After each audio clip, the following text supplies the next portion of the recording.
breathe. Just breathe.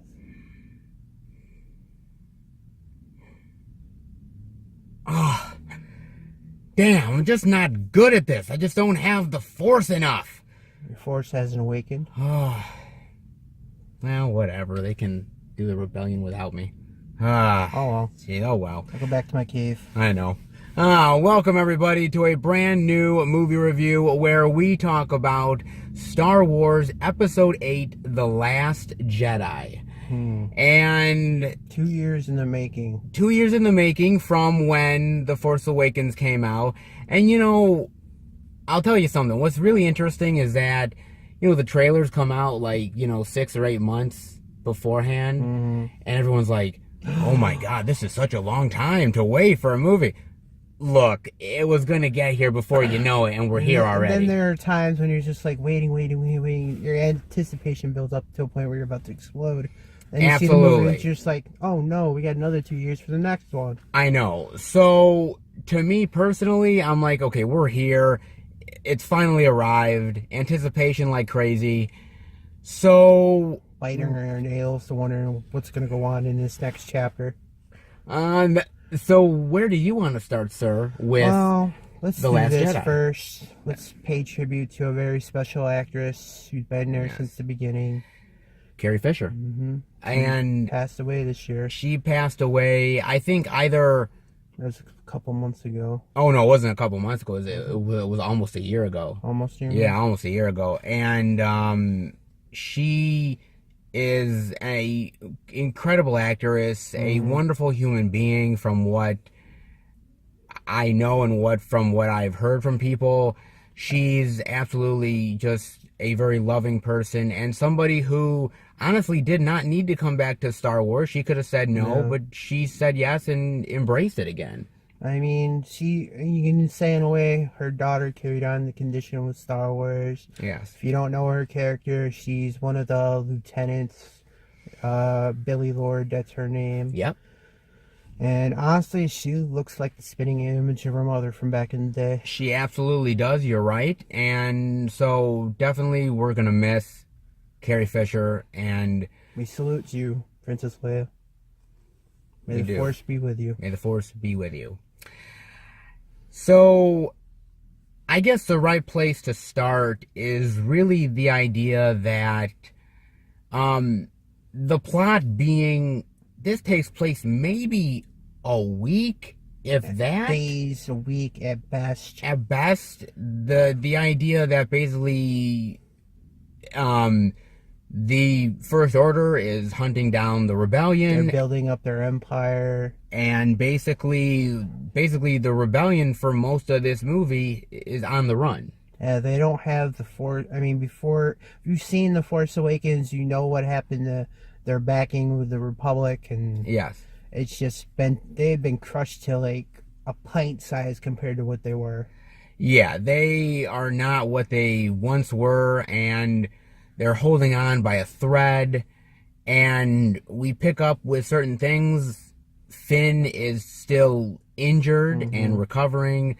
Rey is off to find Luke. You know, everybody's where they were at the end of The Force Awakens. And, I mean, as far as plots go, this plot's not terrible. It's not super complicated. No, it's not super complicated, And... I mean, we're leaving out certain things because... we don't want to spoil it. No, we don't want to spoil it, guys. And not only do we not want to spoil it, but... look, there's kind of a fun to discovering these films while you're watching them, right? Because if you just hear us spoil it, you're going to go into the movie, yep, this is exactly the point where they said it, and I'm like... this is what's going to happen. We don't want to do that to you guys. I mean, there's stuff we could say without saying names of potential spoilers. But if we do that, it'll probably be toward the end of this. Yeah, if at all. I mean, what did you think about the acting in it?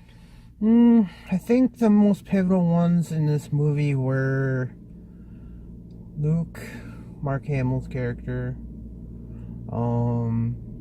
Daisy Ridley Ray's character, Adam Driver, Kylo's character, because you don't really get a sense of at least the past between Luke and Kylo Ren, aka Ben Solo. I mean, that's pretty much what most of this current movie is about, the past of what happened with them, or at least with Kylo and Luke, I mean. You know, and get to see how he transitioned and how Luke got to where he is. I mean, just in this movie alone, compared to when we last saw Luke, you know, he is a hopeful new Jedi Master. You know, the rebellion had won against the Empire. This movie, you see him down and dark in despair. He's like the broken shell of the person that we knew. Yeah, he's no longer, if you guys sort of have the image of this incredibly heroic Luke from the end of Return of the Jedi, get that out of your mind, because that's not what this Luke is. This Luke is somebody who's incredibly jaded, somebody who really has lost a lot of things and really doesn't want to lose anything else, which is why he's isolated, hiding. And I think Mark Hamill does a really great job with this movie, because look, you know, at the end of The Force Awakens, when he's like just standing there, like, you know, like just looking at the lightsaber, looking at the lightsaber, and you're like, he's gonna say something, right?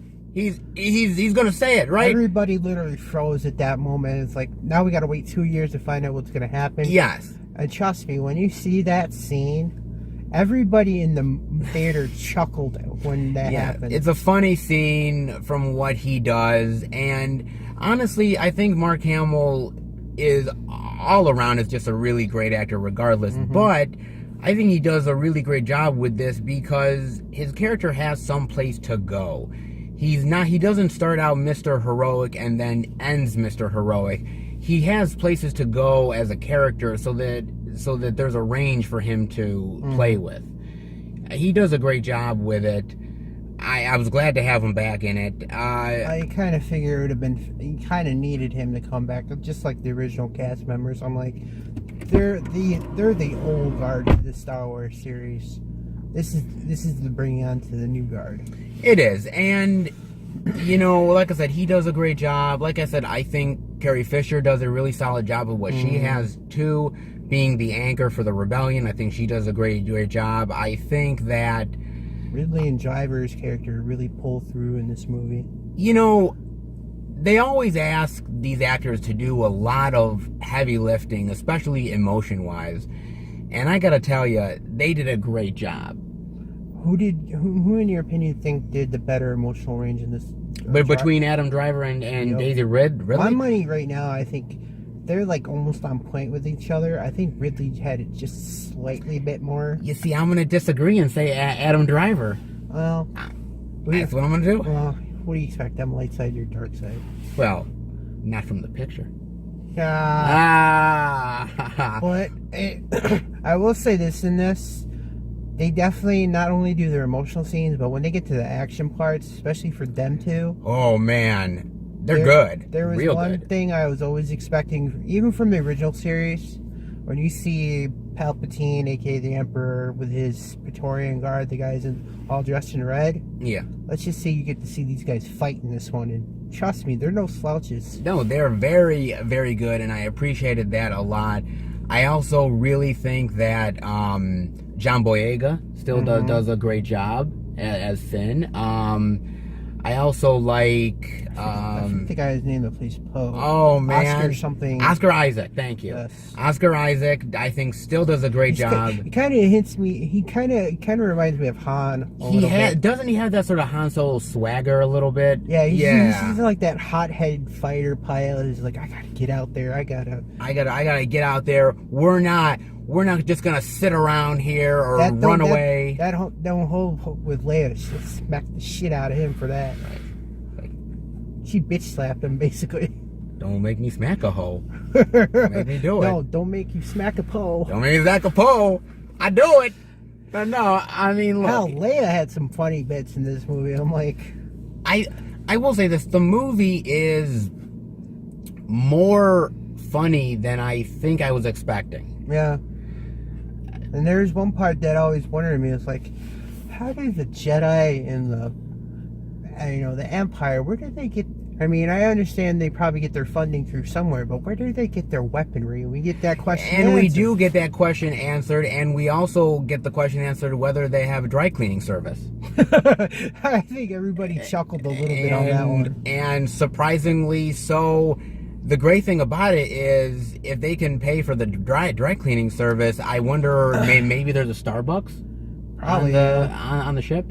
Empire Starbucks. I mean, Get it before the rebel scum get to it. Snoke's got the money. He can pay for all the stuff. Shit. I would say there's one minor point that I was kind of disappointed on. We get to see the evil BB-8, the Imperial. Oh droid. yes, the evil BB-8. You don't get to see him fight. No. But trust me, even BB-8's got some funny moments in there. Yeah, everybody's very funny in the movie, and like we said, the action scenes are incredibly effective. Mm-hmm. And would you say the action scenes at times, maybe for me, was a little bit repetitive? What, like, how do you mean? Well, it's like okay, we have this space battle and they're running away, and another space battle and they're running away, and this fight, they're the same basically type of starting fight. off in a war, so you got to realize, even if they're trying to escape from the First Order. Yeah, I keep saying I want to say Empire because that's what they always remind me of. Sure. But I mean, they got to fight to survive, because if they get destroyed, all hope is basically lost. Exactly. I mean, for me, look, like I said, I still think the action scenes are incredibly effective. That's just part of the deal of it. I will say this much. I also think the locations that they use are incredibly effective, whether it's the island that Luke is on. Amazing. Oh, man, it looks gorgeous. That's what I love about pretty much almost all movies. A lot of these movies use great scenes for their films. Great scenery, absolutely. And the different type of creatures. Don't even get me started on the parks, because I can... Yes, we want to do the porgs right now. They are annoying. You thought they were annoying?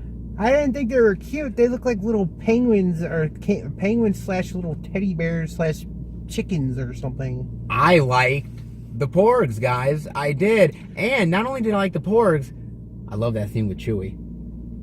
Well, where he's about to get some Kentucky Fried Pork. Yes, absolutely. I'll look at him like... I would have been like in Family Guy, just like, take a little bite. Tastes good. They all be like a little terrified. of Chewie, but Chewie made friends with them. And Well, it couldn't have been no more what we saw Luke do with that one alien life form. Everybody in the film was like, "Oh my god!" Oh no! Well, he had to get his alcohol or nutrition somewhere. Well, he's got to get his milk from somewhere. So, but I will say this: the most important part of where he is, it connects to the origin of Jedi. Yes, it connects. There's a lot of connections to the origins of the Jedi themselves, whether it's the location where Luke is in, certain books that he has, that and certain Force spirits that appear later on. Yes, we won't say who appears. It was amazing though, because everybody in the audience was very quiet as soon as Oh they saw my that. god, I love that scene, man. I love that scene where that happens. I won't spoil it. Apparently, becoming a Force Ghost makes you even more powerful if you can do what you did in that scene. Yeah, I know. I love that stuff. I think it's incredibly effective, and even old dead Jedi Masters can still give advice from beyond the grave. absolutely. And it just is, sometimes you wonder with these new trilogies whether they will recognize all the stuff from the past, or the past is what it is, and we're leaving it there, and we're not going to recognize it too much. No, they do. They recognize it, and it works. It really does to me. And a lot of ways, there's a little speech that Luke gives to Rey in this movie, which is very pivotal because in a lot of ways it just brings on the repeated past mistakes that they're not learning from. Yes, the idea that basically, look, I mean, the name of the movie pretty much says it all. The idea of The Last Jedi, and basically, I mean, maybe it's a minor spoiler at best, but the idea that Luke wants the Jedi to end. Mm-hmm. You know, he feels like this... It's a broken institution. It's a vicious cycle. It's never going to end, and why perpetuate it? Why? I mean, why he go even ahead brought and do up it? a valid point in the thing where he talked about Palpatine using the Jedi's own hubris against them. Yes, and the idea of just, you know, wanting to cut ties with this cycle and just end it, and the complications with that, and how Rey tries to change his mind, mm-hmm. stuff like that. I mean, what are some of the stuff? I mean, is there any other like really solid, good stuff that you want to talk about before we get into some of the stuff that we didn't really care for? I will say this: we yes. get to see new abilities, or at least new type of stuff that they use with the Jedi power. Or yes, I would say Jedi Force powers. Sure. I mean, you see like mental projections. You get to see mental connections from vast distance. I mean, yes. Unless it could be just the immense power of the main characters themselves, who knows? I mean, honestly, I predict in a lot of ways if they do end it the way I think they're gonna end it. Yeah. I think they might make Rey a Jedi Master. I'm not 100% sure, or maybe she'll become something new with the Force abilities. Well, we don't really know. I mean, but the abilities are very cool that they do have, and I do like some of those abilities a lot. And like I said, I like the camaraderie between all of the characters. You know, the back and forth between them was something I really liked in The Force Awakens, and I really liked it here too, whether it was, you know, the back and forth between Kylo and General Hux, or you had the back and forth even between Luke and Rey. Yeah. These characters are extremely likable, and they're very well fleshed out. And that's something I appreciated a lot. And so, you know, when you're watching a movie like this and you want to be engaged in it, that's the thing that gets me, is the characters. So I can't really hate on that too much. I mean, what else do you think? Well, there was one character I thought that was extremely interesting in the Force Awakens. I mean, we did get to see the character a little bit in this one. Is the character of Maz from the... Yeah, we didn't see a lot. I wish they'd have had her a little bit more, because she's been around for a long time. So. Yeah, and there's not really any sort of major development with her, just to let you guys know. I wish. I mean, you also get Captain Phasma come back. Yeah, Captain Phasma came back, but we kind of guessed she was going to come back. And... you know, a couple new characters. A couple new characters as well. The character of Rose, which I tended to like the character of Rose. I thought, you know, she is somebody who really believes in the rebellion, really believes in doing the right thing, and sometimes that clashes with what's going on with being at war. You get Laura Dern's character.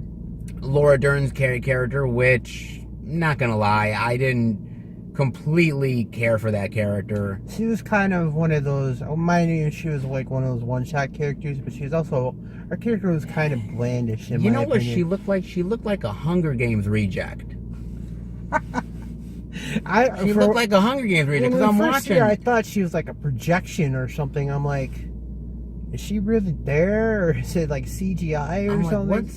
What's with the goddamn hair? Like, just like she looked like she had cotton candy hair or something. It looks like, you know, it almost looked like her daughter was like, you know, Ma, go to a rave with me, you're gonna love it, here's some ecstasy. And, you know, she wakes up the next day and she's got crazy hair and this wild costume, and she's just like, you know, it wasn't half bad. You know? Well, answer me this, because we're gonna go into the other end of the spectrum. is the Benicio Del Toro character.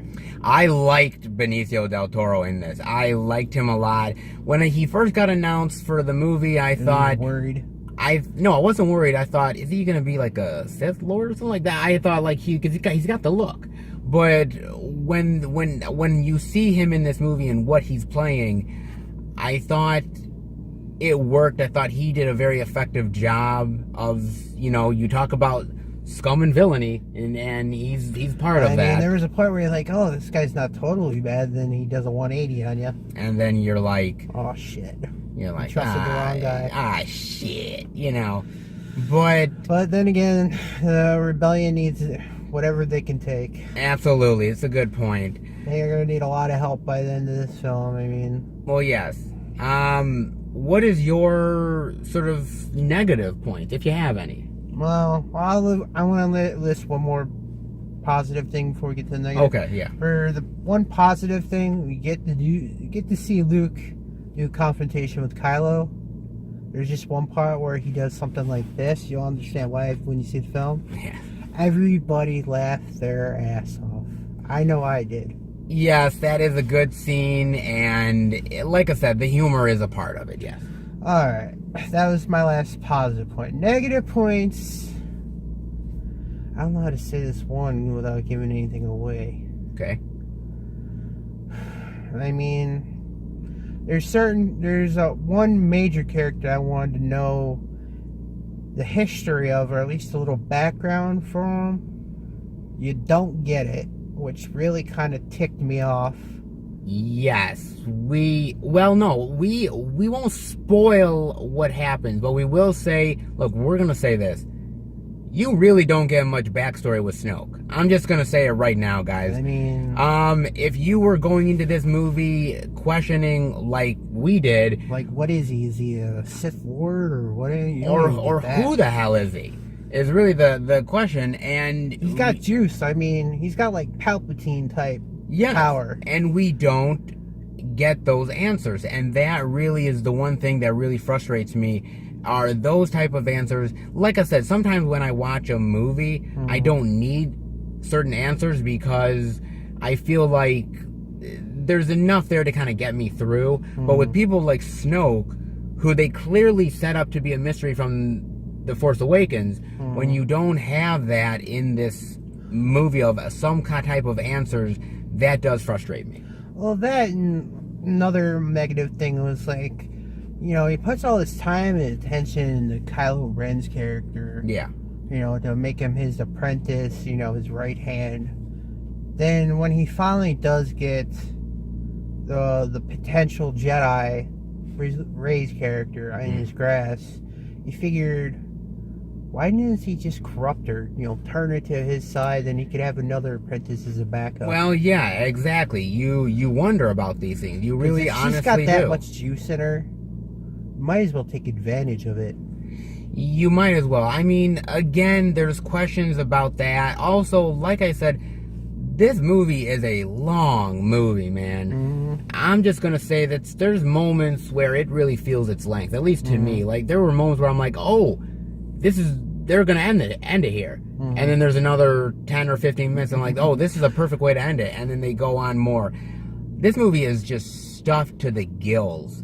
And every time you get to one action, there's like two more actions going with it. I think maybe I don't know what they could have cut from the movie. I don't know, but I think they could have like lessened maybe 15, maybe 20 minutes out of it. Maybe something about that, just to... Because Star Wars film's got to be at least 2 hours. At least 2 hours. I don't mind a little bit over it, but I was like, this was really feeling its length at times. I mean, it wasn't I won't say it was a boring film to watch. It kept me entertained well enough.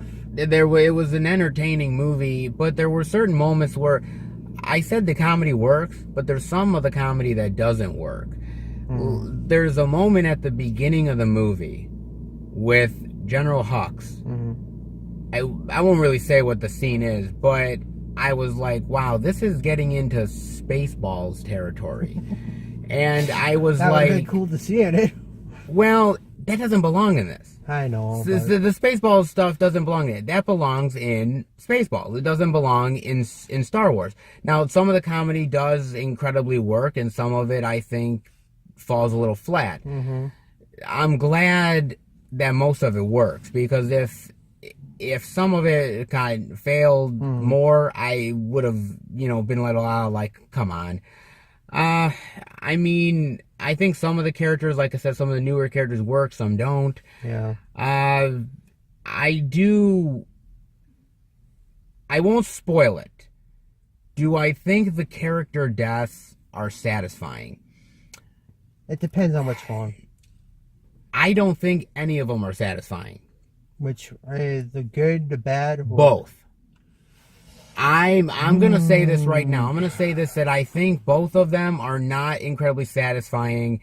I think major or minor. I know for bad it's major. Both. I just feel like some of could have went out better. It could have went out better. I'm not saying it wasn't earned. Well, some of it felt earned, some of it didn't.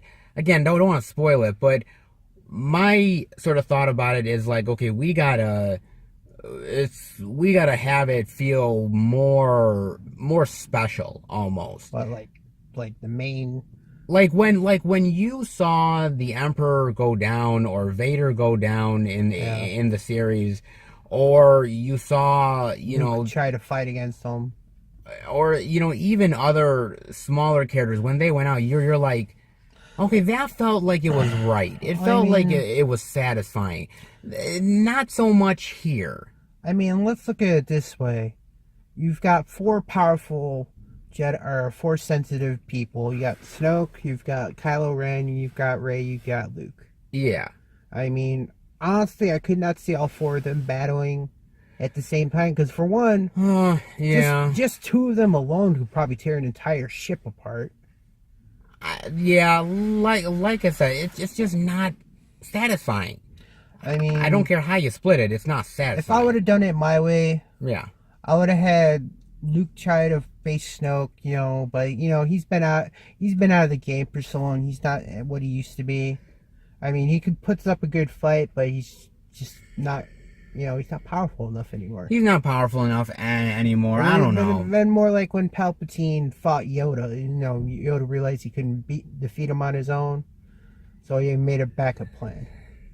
Yeah, I don't know. You could put all the excuses you want to it, Bob. I'm not gonna justify it. I'm just saying that's how I would have done it. I would have had it like Snoke wins the fight, kills off Luke, but Luke becomes a Force ghost, and he has to instruct Rey. I don't know. You could have picked many other satisfying ways to do it. I just didn't think it worked in this. Well, we're not in charge of making these films. They want to go in their own vision. They go in their own way. They can do that. I mean, other than that, what are your final thoughts and grade rating on Star Wars Episode 8, The Last Jedi? Well, like you said, how some of the characters' deaths were. I kind of figured one thing was going to happen. I didn't expect both. I thought those, like you said, they could have been better. Yeah. The one thing I really itch out point is, I understand, there's a point where they're chasing the rebellion, and they got these heavy gunships that can destroy bases on planets, yet they can't take out little minor things. I'm like, you got all this technology behind you. You can't do something as simple as that. It's called plot convenience, and they do it all the damn time. Like plot ignorance. Yeah, like I said, it's just, some of the stuff works, some of it doesn't. Thankfully, most of it does. One other minor thing I could say is they train these guys to be generals, lieutenants, and all that stuff, military strategies. They figure, we're going to go after the main thing, but the secondary thing, no, we can just dismiss that. It's not going to hurt us in the end. Boy, are they wrong in this film. Yeah, sometimes the decisions they make aren't exactly the greatest. And you figure if you're going to start a rebellion, you got to have backup plans. A lot of backup plans, not just one. Yeah. But, somehow pays off for them at the end somehow by some miraculous miracle. Yes. Overall, I thought this movie was... I was going to say okay, but I thought it was good. I mean, not a great film, but it had the potential to be better. Yeah.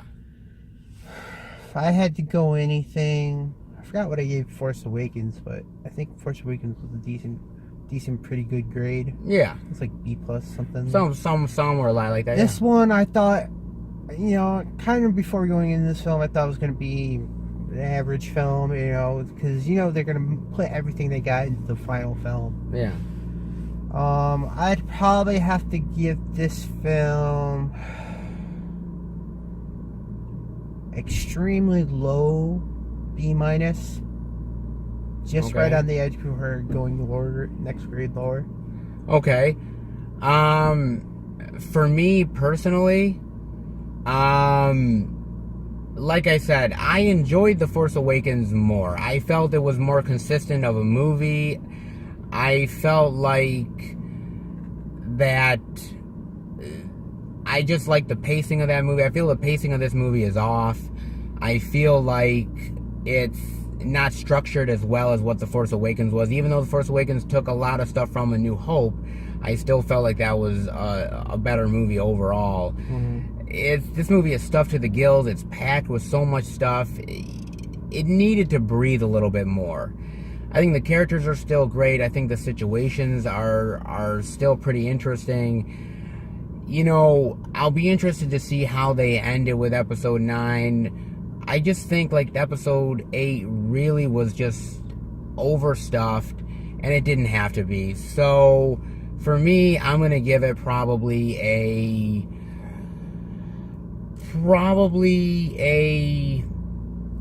high B minus. We're not too far off. No, we're not too far off. And, for me, like I said, it was a really decent movie. Definitely watching in the movie theater. But I think that they could have done a slightly better job. But some of this stuff could be corrected in Episode 9. So, I mean, it's almost... there's only one minor Star Wars film I could probably say, in my opinion. Yeah. It's pretty much a failure. Sure. But, it's really hard to make a failure of these continuative movies. Yeah, it is. It's hard to. So, but hope you guys definitely ended up liking the review. If you did, definitely give it a thumbs up. And tell us what you guys think of the movie in the comment section. We'd love to hear what you guys think as well. And we will be back next time for another movie review. Can't say I'll use the Force, but, you got a choice. Join the rebellion, join the dark side. It's up to you. As long as it's not you. Okay, Stormtrooper Brenner. Oh, that's FF108 to you. F you, Trooper. See you later, guys.